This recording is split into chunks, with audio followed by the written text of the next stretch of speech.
જૂને રાજકોટમાં રૂપાલા જીતશે તો અમે ધરણા કરીશું। રૂપાલા કોઈ પણ કાળે ચૂંટણી જીતી શકે તેમ છે જ નહીં। રૂપાલા જીતશે તો મશીનમાં છેડછાડ કરીને જીતશે। રાજકોટમાં મોટાભાગનું મતદાન રૂપાલા વિરુદ્ધ થયું છે। જો જરૂર જણાશે તો દિલ્હીમાં જંતર મંતર પર ધરણા કરીશું।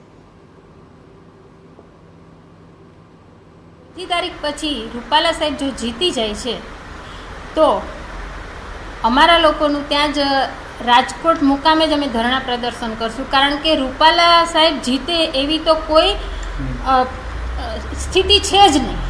રૂપાલા સાહેબ જીતશે ને તો પણ મશીનથી જીતશે, કારણ કે ભાઈ બધા વડીલોએ એટલી બધી મહેનત કરી છે રાજકોટમાં કે રાજકોટના સૂત્રો અમારા કહે છે કે રૂપાલા કોઈ દિવસ જીતી ના શકે।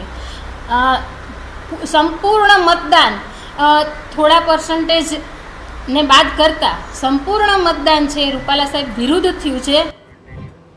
આંદોલન ભવિષ્યને લઈને પણ ક્ષત્રિય સમાજમાં જોવા મળી રહ્યો છે વિરોધાભાસ। એક તરફ થોડા દિવસ અગાઉ ક્ષત્રિય સંકલન સમિતિના પ્રવક્તા કરણસિંહ ચાવડાએ આંદોલનને હાલ પૂરતો વિરામ આપવાની જાહેરાત કરી હતી, તો માત્ર 2 જ દિવસમાં હવે કરણી સેનાના રાષ્ટ્રીય મંત્રી પ્રજ્ઞાબા ઝાલાએ આંદોલનના વિરામની વાતને ફગાવી છે।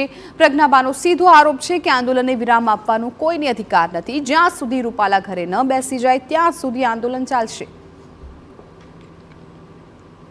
અમે આ આંદોલન છે એને વિરામ આપીએ છીએ। અત્યારે મને ઘણા બધા મિત્રોએ પૂછ્યું કે આંદોલન પૂરું થઈ ગયું? ના, જેમ કોઈ કથા હોય, ભાગવત કથા હોય અને પછી કથાકાર એમ કે 7 દિવસ પછી કે આજે કથાને વિરામ આપીએ છીએ, એમ આ આંદોલનને અમે અત્યારે વિરામ આપીએ છીએ। કોઈ સમાજ એવું ના કહી શકે કે એના બધા પ્રશ્નો પતી ગયા। આંદોલનને વિરામ કોઈ પણ હિસાબે આપવામાં આવશે જ નહીં। હવે 1-2 જણા છે કે છે કે ભાઈ વિરામ આપવામાં આવ્યો છે કે ભાઈ અમે રૂપાલાને માફી આપી દીધી છે, તો રૂપાલાને માફી આપવા માટે કોઈ એક જણું નથી। સમાજ આખો જે છે એ આખોની સમાજ નિર્ણય કરશે ને અત્યારે સમાજ આખો આંદોલન કરી રહ્યું છે, તો એક જણ કોણ છે જે માફી આપવા અને એને હક શું છે માફી આપવાનો? તો રૂપાલાને માફી કોઈ પણ હિસાબે મળશે નહીં। અને જ્યાં સુધી રૂપાલાને અમે ઘરમાં બેસાડી નથી દેતા, રાજકારણમાંથી એ નીકળી નથી જતા, ત્યાં સુધી અમારું આંદોલન ચાલુ જ રહેશે।